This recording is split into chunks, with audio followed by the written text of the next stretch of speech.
Hi guys, this is Doctors Andy and Brandon here with Twin Cities Movement, and today for Top 3 Tuesday we are going to be talking about hip pain. So the big things to remember about your hips are that they primarily need to be mobile, and that is typically what most people are lacking is hip mobility.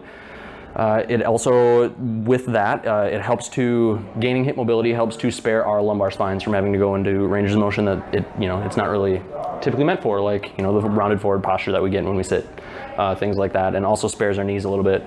What we are going to be doing is giving you the best 3 exercises that we feel can help with your hips, and the first one is the 90-90 hip stretch here. So what we are looking for with the 90-90 stretch, 90-degree angles throughout the legs here, and then what we are doing is we are stretching this down leg into external rotation by coming forward towards it, and what we're doing is keeping the back nice and flat. If we let that back round forward, we lose all of the stretch in the back of the hip, and it doesn't do the job like it's supposed to. So keeping a nice flat back and leaning forward in that strong position is what you're shooting for. And then the next step here is to lean back, nice straight line down this leg through the back while we rotate the shoulders away, stretches that hip into internal rotation. So what we're looking for is 6 to 8 stretches both ways, and then you have to switch legs to get the opposite stretch. Yep, and again, 90-90, yep, both ways, and then you do 6 to 8 again. So our second exercise for hip pain here is going to be the quadruped airplane.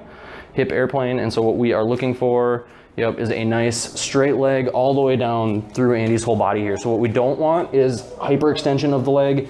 It compromises the low back here. You can see how everything gets compressed back here.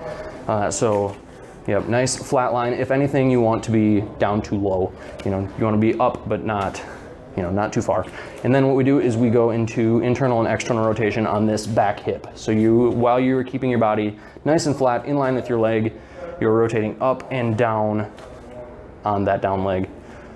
Yep. And some of the things to really focus on are getting full range of motion both ways. So it's really easy, especially on that down side, to not go fully into internal rotation on that hip.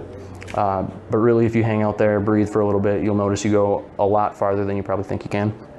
The next exercise here, last exercise we're going to talk about, is the kneeling hip hinge.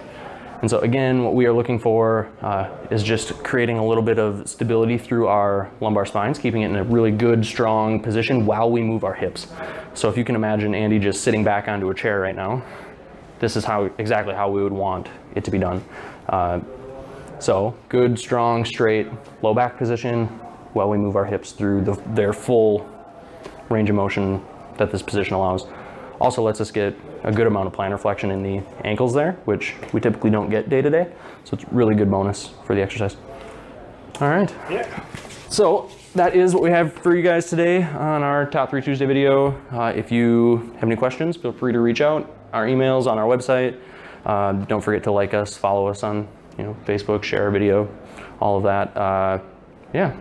Thanks for watching, guys. We will see you next week.